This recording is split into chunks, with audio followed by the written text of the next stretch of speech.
Y'all know what's going on. It's time for another episode of Doing Time with Joe. I'm your host, Joe Baker. Welcome to the show, y'all. Look here, check this out. Look, Scooter done knocked Miss Gardner down. They done took care of it and they done the do. But see, now he's got people in his business. Tim has been trying to warn him. He told him to stop. It's time to stop. But see, he's in too deep. He's in too deep. He don't know how to tell her that it's over.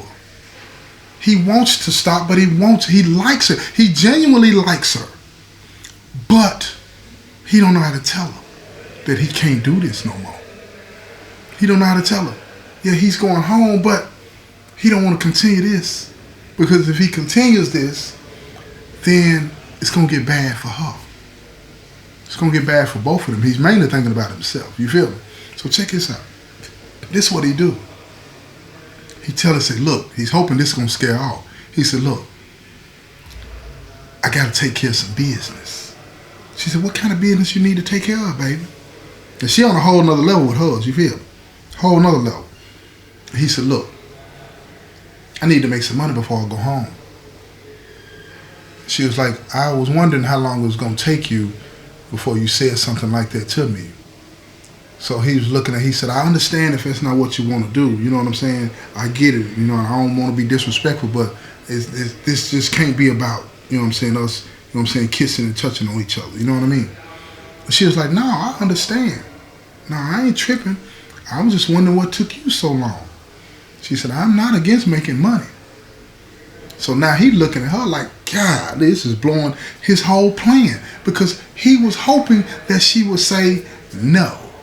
He was hoping for that. But she's open to it. So now he got to come on with the move like he understood the business from the get-go. He said, okay, look here, check this out. I'm going to take care of a few things. I'm going to line a few things up, and then I'm going to need you to go pick up that pack, and you have to bring it in. You know what I'm saying? He said, I'm going to need you to do that every other day. She said, I got you. But how much are you going to make off of this?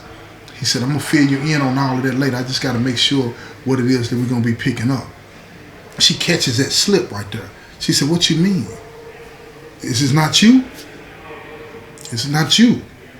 And he looking at her, he's like, you know, me and my brother, them and all this and that. She said, whoa. You told me that everything that we did would be between us. So now he getting a little aggressive. He said, look, I told you that. But look, it's different in here. It's different in here. You got to do things a certain way in here. And if you don't do them like that, then everything goes south. I'm looking out for you. Pushing it back on her. But see, he missed his opportunity to push her on away because that's not what he really wants. It's not what he really wants. She said, look, I understand what you're saying, right? But I just don't feel comfortable with everybody knowing the business. And again, he misses his opportunity. He said, look, this brother now, it's all good. Because the reason he jumped right past all of those opportunities to back all the way out, his heart is into it. He really don't want to do it. But he knows that she's open to getting money now. And if he walks away, guess what? Brother them going to step right in, or the op is going to step right in and get her to do whatever it is that they want her to do. So now he wants to be a part of that, even though he knows it's detrimental to him and her. You understand what I'm trying to tell you? It's detrimental to him and her.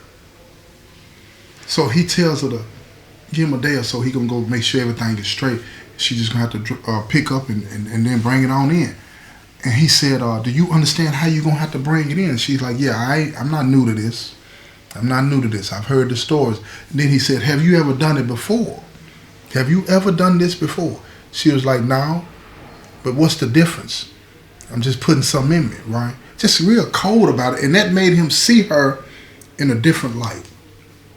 See, a lot of times we get involved with individuals, right? And we see them one way.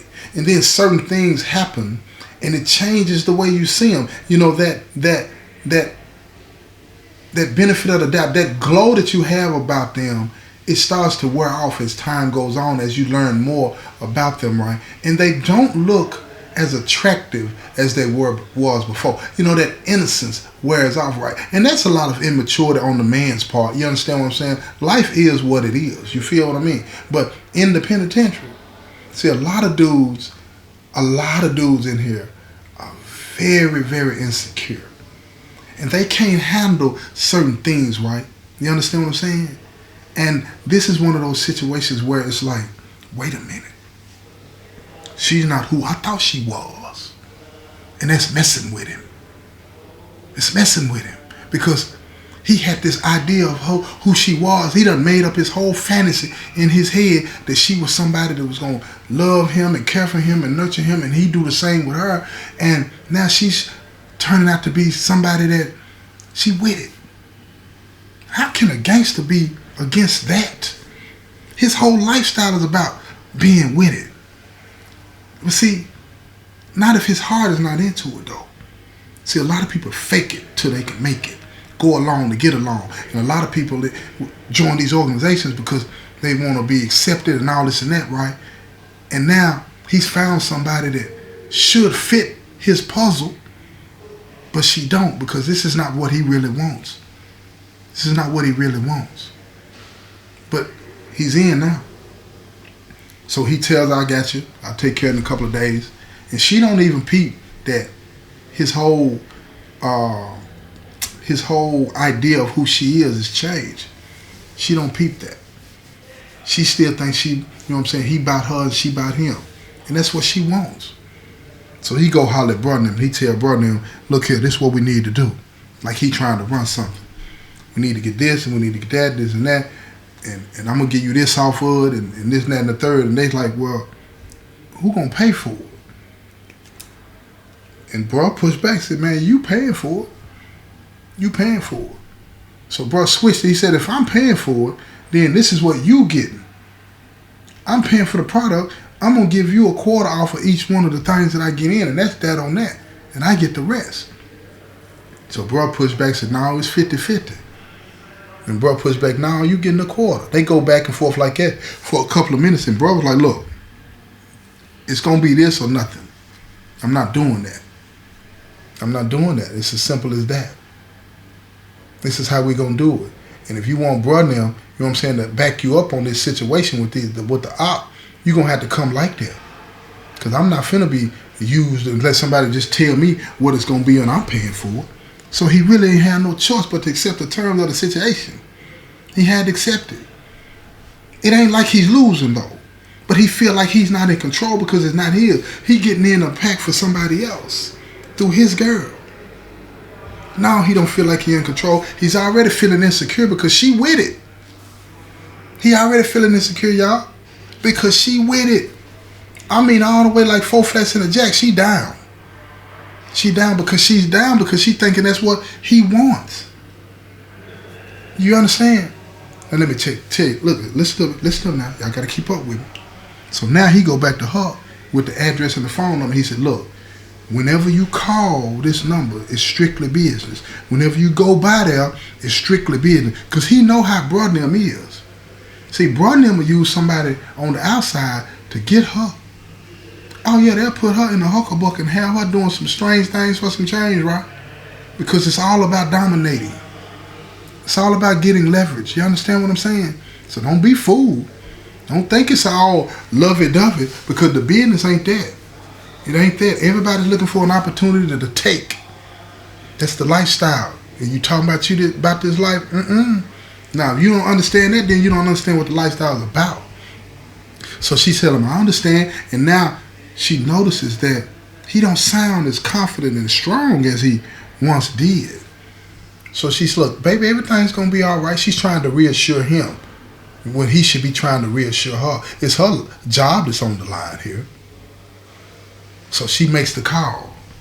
And when she makes the call, a male voice picks up. Says, what's up? She tells him her name. He said, I've been waiting on you to call. He said, look, meet me gave her address, tell her what to meet. And he said, I already got it ready for you. So she pull up at the spot. He pull up beside her. And he said, get in. She was like, no, just hand it to me, throw it through the window, right? He was like, no, get in. I need you to come over. I need to explain some things to you. Park your car down now and get in. We're going for a ride. She said, okay. She get in the car. He said, look, my name is such and such. She said, nice to meet you. She said, this is what I need you to understand. This is strictly business, right? So when he's talking to her, he reaches up under the seat, you know what I'm saying? Pulls out a bag, right? And in the bag, he got the pack. And he grabbed the pack and he handled the pack. He said, look, this is what I need you to take to bro. You feel what I'm saying? And when he hands her the pack and says, bro, he don't say Scooter's name. She was like, this is for Scooter. And he was like, Scooter? Nah, this for bro. Scooter doing this for bro. Now she feeling some kind of way about that. She said, oh, I didn't know that. And he starts to laugh. He said, who you think Scooter is? Scooter one of the guys for sure, right? But he just an OSM. She don't understand any of that, right? But she knows that means that Scooter's not running anything. Do you understand what I'm saying? You feel me? So she's like, oh, okay, long as, you know what I'm saying, this is what he wants me to do. This is what he has to do. That's what bro hit her with, right? He's been already told the business, so he's trying to plant seeds in her head to let her know Scooter ain't running nothing. You work for us now. You feel me? So she takes the pack. And when he hands it to her, right, he makes sure to put it on the side of her leg, on her knee. And when she takes the pack out of his hand, he rubs his hand across her knee. And she gives him that look. She didn't say anything, though. But she gives him that look like she didn't approve. Then she jumps out of the car. She gets back in her car. Her heart is beating fast and hard. You know what I'm saying? She's never had to deal with anybody like that or a situation like that. This is real gangster stuff. This ain't TV. You understand? So she gets back in the car. She's riding home. And on the way home, she's starting to think, is this something that I want to do? She doesn't really understand the fullness of what she just got herself into. Because it's real, y'all. It's real, and it ain't no joke. So she gets in the car, she's riding home, and then, like I say, she gets back to the house. She gets in there, and then Scooter calls. She's talking to Scooter on the phone, but she knows she can't say too much. You know what I'm saying? She can't say too much. She said, everything is good. Everything is good. Then they get off the phone or whatnot, and they don't even say, see you tomorrow, but they can't say nothing like that because you slip up like that, they might catch it. So she don't say nothing like that to mom. She say, I love you. I love you, and call me when you can. That's the code word for see you tomorrow. You feel me? So there it is. So now, here we go. Here we go. She gets to work the next day. She got that thing. She got that thing, right? So she goes into the restroom early that morning, takes it out, and she hides it in there, right? She just takes it out and leaves it in there. You know what I'm saying? She got it hid in the spot that he wants her to. But see, what she didn't do, listen to me. This is going to sound, you know what I'm saying, weird to a lot of people, but it makes a difference, okay? It makes a difference. What she didn't do, she didn't wash the pack off. Why is that important? Because, see, you got a lot of sick dudes in here, right, that turn something like that into something that it's not. She didn't wash the pack off. You feel me? It's got the black tape on it, but it's also inside of a condom. You feel me? She just took it out, hid it in the spot. So when Scooter goes in to get it, it smells just like her. You feel me? And it pisses him off. Because in his mind, it's like, what's she trying to do? She wants somebody else to smell her? That's his mind playing tricks on him. I'm talking about he all over the place. Mind is racing. And now he's looking at her like in a worse way. So he ripped the condom off, washed the pack as much as he could, kept smelling the pack to make sure it don't have no scent of her on it. Just smell like tape. You understand what I'm saying? Just smells like tape. Because he's mad at her because she didn't bother to do this. So when he gets it done, he takes the pack out, and he's like, okay, then this is what's going to happen, this and that and the third. And she said, look, we need to talk. He said, hold on a second. He takes the pack to Broad. Get a pack to Broad. The op is watching him. Tim is too. But he takes the pack to Broad, and then he comes back to her, and she's like, look, what's an OSM? And he looked at her eyes wide open. He said, you know what I'm saying, that's something we use within the organization for just a member, an outstanding member. You know what I'm saying?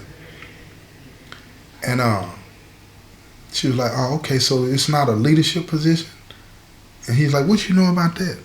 She was like, well, he was telling me that this is not for you. It's for one of the brothers that's in charge. Now Scooter is feeling threatened. He was like, look, but I'm still in charge. You my girl. I'm running this. Without me, this don't happen. And she said, no, without me, this don't happen. And that threw him all the way off. Threw him all the way off.